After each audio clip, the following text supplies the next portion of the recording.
आंतरराष्ट्रीय घडामोड घडते आणि त्याचा थेट तुमच्या आमच्यावर कसा परिणाम होतोय याचे खरं तर सगळ्यांना वेध लागल्यात. त्यातली सगळ्यात मोठी घटना ही शनिवारी घडली, ज्यावेळेस खरं तर घरगुती गॅस सिलेंडरच्या किमती वाढल्या. आता याला कारण काय, तर इराण, इस्रायल आणि अमेरिकेचं युद्ध असं म्हटलं जातं. पण भारतानं म्हणजे भारत सरकारनं एक अशी खबरदारी नक्की घेतलेली आहे की जो घरगुती गॅस आहे तो वापरायला लोकांना कमी पडला नाही पाहिजे, यासाठी खरं तर केंद्र सरकार असेल, पेट्रोलियम मंत्री असतील, ते आपल्या परीनं खबरदारी घेताना दिसत आहेत. पेट्रोल डिझेलचे दर वाढण्याची शक्यता वर्तवली जाते, पण अजूनही जी संघटना आहेत याविषयीच्या काम करणाऱ्या, त्यांनी असं स्पष्ट म्हटलेलं आहे की अजून तरी आपल्या देशात किमान पुढचे 2-3 महिने पुरेल इतका तेल साठा, इंधन साठा जरूर आहे. आणि सुदैवानं आपले आणि रशियाचे संबंध चांगले आहेत, त्यामुळे खरं तर या युद्धाचा थेट म्हणावा असा इंधन पातळीवर परिणाम आपल्यावर होत नाहीये, असं आता तरी सरकारचं असेल आणि ज्या संघटना आहेत त्यांचं म्हणणं आहे. पण गृहिणींच्या खिशाला कात्री लागले किंवा थेट तुमच्या आमच्यावर परिणाम असा झालाय की शनिवारपासून घरगुती गॅस सिलेंडर आहे ते 60 रुपयांनी महाग झालाय. म्हणजे जो सिलेंडर आपल्याला 856 रुपयांना मिळायचा तो आता 916 ला मिळणार आहे. आणि कमर्शियल गॅस सिलेंडर तर त्याची मला असं वाटतं पुण्यासह महाराष्ट्रात आणि बाकी ठिकाणी सुद्धा सरकारनं निर्बंध लादलेत आणि त्या किमतीत सुद्धा वाढ केली आहे की जो कमर्शियल गॅस सिलेंडर आहे त्याच्यात 115 रुपयांची वाढ करण्यात आली आहे. आता आणखी एक मुद्दा महत्वाचा आहे जो खरं तर थेट आपल्याशी संबंधित आहे, कारण आपल्याला पूर्वी एक गॅस सिलेंडर बुक केल्यानंतर दुसरा गॅस सिलेंडर मिळवण्यासाठी किमान 15 दिवसांचा आपल्याला तो बफरिंग टाइम असायचा किंवा आपल्याला तो वेळ होता की आपण 15 दिवसांनी पुढचं सिलेंडर बुक करू शकायचो. पण आता केंद्र सरकार बहुधा हा जो वेळ आहे तो 21 दिवसांवर नेण्याचा विचार करत आहे. त्यामुळे आपल्याला जर एक सिलेंडर आज मागवलं तर आपण आता बुक करू शकतो, पण ते आपल्याकडे यायला ते गॅस सिलेंडर हे किमान 21 दिवस लागतील अशी ती तरतूद करतायत, जेणेकरून कुठल्याही भारतातल्या कुटुंबात गॅस सिलेंडरचा म्हणजे तुटवडा जाणवू नये, हीच खरं तर खबरदारी घेण्याचा प्रयत्न सरकारचा आहे. हे झालं इंधन पातळीवरचं. आता एक वेगळाच मुद्दा आहे, म्हणजे म्हणतात ना काहीतरी वाईट घडत असतं आणि त्यातून काहीतरी चांगलं होऊ शकतं का, तर भारतासाठी बहुधा या युद्धातून सुद्धा भारताला फायदा होऊ शकतो का अशी एक परिस्थिती आहे.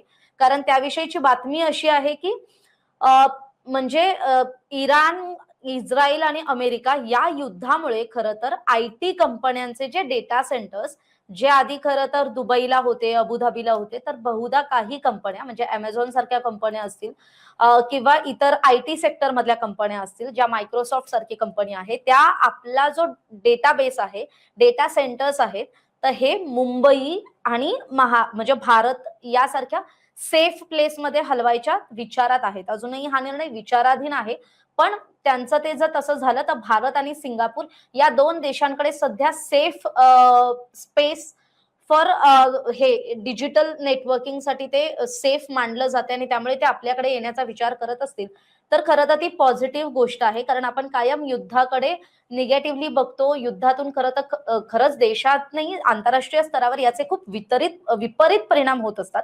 म्हणजे भारतात सुद्धा ज्या काही निर्यात होणाऱ्या गोष्टी आहेत, आयात होणाऱ्या गोष्टी आहेत, इम्पोर्ट एक्सपोर्टच्या ज्या घटना आहेत, जो व्यापार आहे त्याच्यावरती सुद्धा परिणाम नक्कीच झालेला आहे. पण त्याचा म्हणावा इतका परिणाम भारत अजूनही त्यातून होत नाहीये बिकॉज ऑफ आपले इंटरनॅशनल रिलेशन्स. म्हणजे एकीकडे आपल्याला अमेरिका सारख्या देशासोबत सुद्धा आपण डील करतोय आणि दुसरीकडे आपलं रशियाशी असलेलं नातं. आणि रशियाने सुद्धा सांगायचं झालं तर रशियाने या खरं तर इराण वर्सेस इस्रायल आणि अमेरिका युद्धाचा निषेध जरूर केलाय, चीनने सुद्धा तेच केलंय, पण अजूनही थेट अशी अधिकृत ठाम भूमिका ही कुणीही घेतलेली नाहीये. म्हणजे भारताकडून सुद्धा आपल्या देशातलेच जे विरोधी पक्ष नेते आहेत, राहुल गांधी असतील, सोनिया गांधी असतील, त्यांचंही असं म्हणणं आहे की इराणचे ज्यावेळेस सर्वोच्च नेते मारले गेले त्यावेळी खरं तर भारतानं ठाम भूमिका घेण्याची गरज होती. पण अगेन ह्याला दोन पैलू आहेत. एक आहे की आपल्या भारत पाकिस्तान सारख्या देशांमध्ये खरं तर महिला असतील, मुस्लिम समाज असेल, त्यांच्यामध्ये खरं तर याचं दुःख व्यक्त केलं जाते.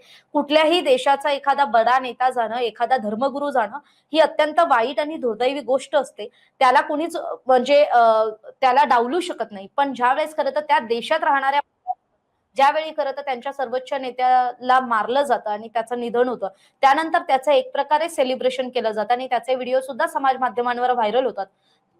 आणि मग ती जी बातमी आहे ती सुद्धा चर्चेत येते की आपण दुखवटा करणारे आपण लांब आहोत, पण जे त्यांच्या पूर्ण नेतृत्वाखाली जो देश चालला इराण आणि त्या इराणमध्ये त्यांनी जी नियमावली लागू केली, त्यांनी जी महिलांवर निर्बंध लादले, त्या निर्बंधातून खरं तर महिला मुक्त झाल्या आहेत आणि मग त्या निर्बंधातून मुक्त झालेल्या महिलांना खरं तर त्यांनी कुठेतरी सोशल मीडियावर असाही व्हिडिओ आपल्या पाहण्यात आला असेल की ते भारत, पाकिस्तान किंवा इतर मुस्लिम देश जिथे खरं तर महिलांकडून या सर्वोच्च नेत्याच्या निधनाबद्दल दुःख व्यक्त केलं जात होतं, शोक व्यक्त केला जात होता. तर त्याचं खरं तर ते तिथल्या इराणमधल्या ज्या स्थानिक महिला आहेत त्या त्याचं विडंबन करत होत्या आणि त्या त्यांच्या परीनं सेलिब्रेशन करत होत्या. त्यामुळे म्हटलं जसं की युद्ध आहे, कुठल्याही प्रकारचं युद्ध म्हणजे रशिया युक्रेन असेल, इराण वर्सेस इस्रायल अमेरिका युद्ध असेल, कुठल्याही युद्धानं काही चांगलं फलित ठरेल असं नक्कीच नाहीये. कारण आपण कुठल्या दिशेनं वाटचाल करतोय इथे अ, जी काही मानवी हानी होतीये आणि सगळ्यात जास्त जो फटका बसतोय ना, तो लहान मुलांना बसतोय. हे सुद्धा आपण जर पाहिलं असेल तर आपल्याला कळलं असेल, की इराणमधल्या एका 169 मुलींच्या शाळेवरती खरं तर अमेरिकेच्या मिसाईल्सने हल्ला केला आणि त्यात म्हणजे त्यांची काहीच चूक नव्हती, पण त्यांची त्या शाळेत असणं आणि त्यावेळेस मिसाईल हल्ला होणं आणि त्यात त्या मरण पावणं हे याच्यासारखी दुर्दैवी बाब नाही. पण हे आपण आता आपल्या आजूबाजूला भले ते आपल्या देशात नाही घडत आहे, पण ते कुठेही घडत असलं तरी मानवी हक्क, मानवी अधिकार याविषयी ज्यावेळेस खरं तर ह्युमॅनिटेरियन बेसिसवर ज्यावेळेस आपण बोलतो त्यावेळेस खरंच हे वाईट वाटतं. या बातम्या वाचून, बातम्या पाहून. त्यामुळे खरंच हे युद्ध लवकरात लवकर संपवू. कारण डोनाल्ड ट्रम्प यांनी असं म्हटलंय, की हे पुढचे 4-6 आठवडे चालेल. तर तिकडे इराणनं अशी विनवणी केली आहे, की अमेरिकेला कोणीतरी समजवा, अमेरिकेची कोणीतरी समजूत काढा. कारण या सगळ्या युद्धानं काहीच होणार नाहीये. त्यांची जी मागणी आहे बिनशर्त शरणागती इराणनं घ्यावी. ही शरणागती पत्करण्यास इराण तयार नाहीये. आणि हे सगळं न्यूक्लिअर वॉर आहे. या न्यूक्लिअर वॉर मधून काय होणार आहे तर जगाच कुठेतरी विचित्र दिशेला वाटचाल करतंय का? म्हणजे एकीकडे आपण विकसित भारत 2047 आपल्याला आपली अर्थव्यवस्था पुढे न्यायची आहे आणि दुसरीकडे जगाच्या पातळीवर ज्या जगात आपल्याला स्पर्धा करायची आहे, त्या जगातच अस्थिरतेचं वातावरण आहे. आर्थिक मंदीला निमंत्रण देणारं वातावरण आहे. आयटी क्षेत्रात मोठ्या खळबळ घडताना दिसतायत आणि याला कुठेतरी युद्धाचा परिणाम जाणवतोय हे आपण आता नाकारू शकत नाही. आज आम्ही इथे बसून बोलतोय. आज आपण जरी या युद्धाविषयी वेगवेगळ्या पैलूंविषयी बोलत असू, तरी या घडीला सुद्धा तिथे काही ना काही घडतंय. म्हणजे इराण सारख्या देशामध्ये, इस्रायल सारख्या देशामध्ये, अमेरिकेत आपण म्हणजे जे युद्ध पूर्वी फक्त सीमांवर पाहायचो, ते आता हवेतही पाहायला मिळतंय, पाण्यातही पाहायला मिळतंय आणि ब्रुटली म्हणजे मर्डर आपल्या समोर होताना दिसतात. त्यामुळे हे खरं ही सगळी खेदाची बाब आहे आणि त्याबद्दलच्याही बातम्या अपडेट आम्ही तुम्हाला देणार आहोत. महाराष्ट्रातील सर्व बातम्यांचे विश्वासार्ह व्यासपीठ सकाळच्या सर्व सोशल मीडिया प्लॅटफॉर्मला लाईक, फॉलो आणि सबस्क्राईब करा. तसंच सर्व नोटिफिकेशनसाठी बेल आयकॉन प्रेस करायला विसरू नका.